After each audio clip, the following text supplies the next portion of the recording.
Economia no contexto certo.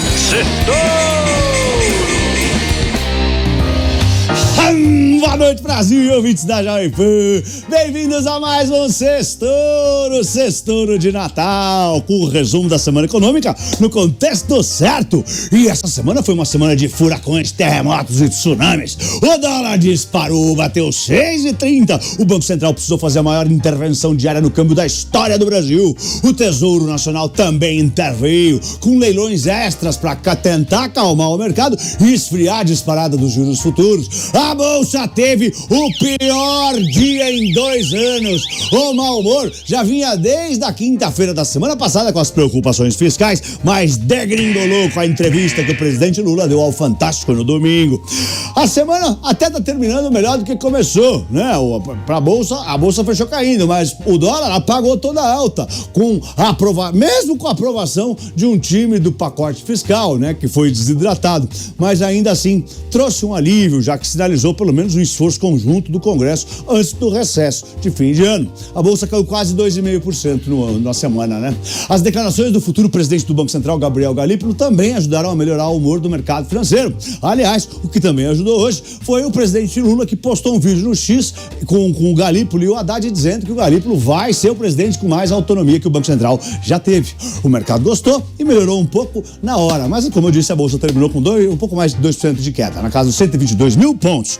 Falando em Bolsa, a B3 lançou uma nova ferramenta para calcular e pagar as DARFs de imposto de renda, né, de operações em Bolsa. E vale dizer também que o Bitcoin voltou a bater um novo recorde, acima de $108 mil, com o presidente eleito Donald Trump falando dos planos em fazer uma reserva da criptomoeda, uma reserva federal, mas depois mergulhou até os 93 mil pontos, com o FMI pedindo para El Salvador diminuir a alocação, né, deles lá, que eles usam como moeda, diminuir as alocações em cripto em contrapartida para um acordo com o FMI, com o fundo, e também com os resgates intensos dos ETFs, que desencadearam vendas muito pesadas da cripto. No fim da semana, o dólar apagou toda a alta semanal graças às vendas de quase 28 bilhões de dólares do Banco Central, mas mesmo assim segue acima dos R$6, o que parece ser o novo normal. Vamos para os pontos que eu separei para o nosso Sextouro de hoje. Primeiro ponto: a historinha do ataque especulativo. Essa semana foi de fortes emoções para o mercado financeiro. A bolsa esfarelou, o dólar bateu a máxima histórica e os juros da renda fixa foram para os níveis estratosféricos. O Tesouro Direto acionou o circuit breaker, travou as operações os 5 dias dessa semana. E isso trouxe à tona uma narrativa de que a Faria Lima estaria fazendo de tudo de propósito para atacar as políticas e derrubar o governo, já que a reação do mercado estaria descolada dos fundamentos econômicos, ou seja, a crise atual do câmbio seria culpa do mercado, o dólar estaria sofrendo um ataque especulativo e o mercado financeiro estaria tentando dar um golpe. Pelo amor de Deus, nenhuma criança acredita nessa historinha. O próprio escolhido pelo presidente Lula para presidir o Banco Central no ano que vem fez questão de rejeitar essa teoria. Para Gabriel Galípolo, não é correto tratar os investidores do mercado como um bloco coordenado e disse que tem falado isso em todas as reuniões com o governo e com o Lula. Na verdade, o que azedou o mercado foi, primeiro, o pacotinho pífio de corte de gastos. Segundo, o governo passou a impressão de que a gente não vai ter medidas de ajuste fiscal até o fim desse governo. Terceiro, a intenção de isentar o imposto de renda de quem ganha até R$5 mil junto com o pacote fiscal. Quarto, a sinalização que vão taxar os super ricos e os dividendos das ações para bancar essa isenção de quem ganha até R$5 mil. E quinto, o presidente Lula ter dito ao Fantástico que a única coisa que estava errada eram os juros altos acima de 12% e queria cuidar disso, sinalizando que poderia interferir nas decisões do Banco Central a partir do ano que vem. Aliás, o Galípolo fez questão de negar essa ingerência e disse que o Lula sabe que a inflação é ruim para a população e que vai fazer o necessário, leia-se, subir os juros para alcançar o objetivo. E hoje também o Lula fez aquele post no X também corroborando isso. E sexto, o presidente da Câmara, Arthur Lira, quando disse que o governo não tinha os votos para aprovar nem o pacotinho pífio. O mercado financeiro é apenas o termômetro, gente. Não adianta culpar o termômetro pela febre. Segundo ponto, Gabriel Galípolo e as fake news. Nesta semana turbulenta, o futuro presidente do Banco Central do Brasil, Gabriel Galípolo, foi alvo de fake news que apoiadores do governo dizem ter ajudado na disparada do dólar. Mas sabemos que foi um perfil anônimo completamente irrelevante. Alguém fez uma imagem imitando um print parecendo declarações do Galípolo, mas eram falsas. A Advocacia Geral da União, a AGU, acionou a Polícia Federal para investigar quem publicou essa notícia falsa aí nas redes sociais sobre o Galípolo, já que essa fake news teria prejudicado as ações para conter a disparada do dólar, que chegou até 6,30 nesta semana, o maior valor da história. O print falso dizia que o Galípolo tinha falado o seguinte, abre aspas, a moeda dos BRICS nos salvaguardaria da extrema influência que o dólar exerce sobre o nosso mercado, fecha aspas. Dizia também que o Galípolo tinha chamado ou xingado o dólar de moeda estadunidense e que previa uma cotação a R$5. Olha, eu até entendo que no calor do momento, com o dólar disparando, isso aí pode assustar as pessoas, mas qualquer investidor lúcido não acreditaria que o Galípolo teria dito isso. Gente, ele jamais falaria isso, muito menos quase assumindo o Banco Central. Quando você se deparar com uma declaração maluca dessas, você tem sempre que checar duas fontes. Ir no perfil da própria pessoa, vai no perfil do Galípolo e vê se ele falou isso aí. Não dá pra confiar num print do que você recebe no WhatsApp. A AGU pediu também a Comissão de Valores Imobiliários para investigar as postagens com as informações falsas. O post me pareceu mais ser uma brincadeira de mau gosto do que uma especulação que acabou viralizando, mas agora vai ter consequências. A CVM vai olhar e muito provavelmente vai achar o que fez, quem fez, tá? Então, ó, não brinque com isso que você pode se ferrar. Terceiro ponto, Banco Central usa bazuca no câmbio. Nunca na história desse país o Banco Central tinha vendido tantos dólares para segurar a moeda americana em apenas um dia. Não foi durante a crise financeira de 2008, nem durante a pandemia, nem durante a Dilma em 2014. Foi nesta semana mesmo. Só na quinta-feira o Banco Central vendeu 8 bilhões em 2 leilões de dólares à vista. Vender dólar à vista é bem mais eficiente para derrubar o dólar do que fazer leilão de linha, tá? Desde sexta-feira passada foram despejados quase 17 bilhões de dólares no mercado. É um caminhão de dólares das nossas reservas.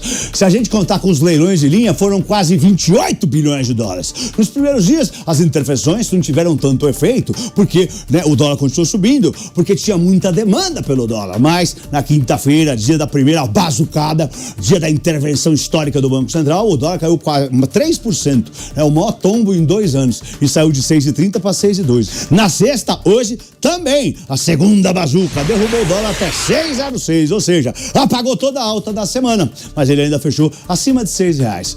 O presidente do Banco Central, Roberto Campos Neto, disse que eles não queriam interferir no câmbio, que só entraram porque houve uma saída atípica de capital e que tem muita reserva, 370 bilhões de dólares, e vai atuar quando for necessário. Falou que as remessas de lucros por multinacionais ao exterior estão mais fortes nesse ano e que vem algumas pessoas físicas também mandando dinheiro para fora. Atuando no dólar, o Banco Central também ajudou a esfriar a disparada dos juros futuros que já indicavam a taxa Selic a 17,5% no ano que vem. Tá louco? Que horror! Quarto ponto, presente de Natal grego. A semana também foi agitada para outros bancos centrais. Teve decisão de juros nos Estados Unidos, na Inglaterra, no Japão, na Suécia, na Noruega e em Hong Kong. O Banco Central dos Estados Unidos resolveu dar um presente amargo para os investidores nesse Natal. Indicou que 2025 vai cortar menos os juros. Devem ser apenas 2 cortes e não os 4 que eram sinalizados até setembro. Agora, ele diz que quer esperar a inflação na América esfriar para valer. O mercado azedou na hora. Nova York teve o seu pior dia de decisão de juros nos últimos 23 anos. Juros mais altos nos Estados Unidos tendem a sugar, atrair o dinheiro de países emergentes como o Brasil e tira também o dinheiro dos ativos mais arriscados como o bolsa. A renda fixa americana, atrelada aos juros, fica mais atrativa, tá pagando mais. Os investidores vendem bolsa e aplicam lá. Outros tiram dinheiro do Brasil e mandam para os Estados Unidos. Por isso também o dólar fica mais forte. Quinto ponto, o inferno das bets. 40% dos brasileiros dizem que já fizeram dívida ou têm familiares ou pessoas próximas que já fizeram dívida ou estão endividadas por contas de apostas esportivas online. E o pior, o cenário é de crescimento das bets Brasil afora. Desses viciados que apostam nessas bets, quase metade afirma que piorou a qualidade de vida das famílias por causa das dívidas. Quase 60% declaram que querem uma regulamentação, uma regulação e uma atuação firme do governo frente ao crescimento dos sites de apostas. Entre os que jogam, jogam 1/4. Inacreditáveis 24% dizem que jogam todos os dias. O gasto mensal de metade dos viciados varia entre R$30 e R$500. E atenção, gente, que fique claro, aposta não é investimento, é entretenimento. Sexto ponto, Milei. Estado é inimigo do povo e imposto é roubo. O presidente da Argentina, Javier Milei, disse ao jornal americano The Wall Street Journal que o Estado é uma organização criminosa financiada pelos impostos que nós pagamos só porque somos obrigados, ninguém quer pagar. Ele disse, o Estado é inimigo e os impostos são um assalto, um roubo. Aliás, ele anunciou hoje que vai eliminar o imposto do país na segunda-feira. É a primeira vez na história da Argentina que se elimina o imposto. Desde que ele assumiu o cargo, Milei implementou medidas de choque, incluindo forte corte de gastos e de ministérios, que resultaram em um raro superávit fiscal nos primeiros 11 meses de 2024, o que evitou uma catástrofe inflacionária. Na verdade, essas medidas estabilizaram a inflação. Aliás, de acordo com a Fox News, por ele ter derrubado a inflação de 25% ao mês para 2,4% ao mês, ele pode servir de inspiração para os Estados Unidos. Com a economia mostrando sinais de recuperação, o PIB cresceu 3,9% no terceiro trimestre desse ano, a pobreza está em queda livre, era 55% quando ele pegou, agora é só 39% da população, e o desemprego que caiu para 6,9%, Milei projeta que a Argentina pode retornar ao mercado financeiro internacional em 2026. Ele falou que o presidente eleito dos Estados Unidos, Donald Trump, não só vai ajudar a impulsionar a sua reforma de livre mercado na Argentina, como vai trabalhar para criar um acordo de livre comércio entre os dois países. E pra semana que vem, teremos o Natal, Jingle Bell. E por isso a semana vai ser mais curta. Saem dados da inflação e do emprego no Brasil. Nos Estados Unidos saem dados imobiliários. Eu sou Pablo, boa noite e um lindo fim de semana em família. E se a gente não se vê, um Feliz Natal pra você e pra sua família. Ai, Torinho! Ai, Torinho!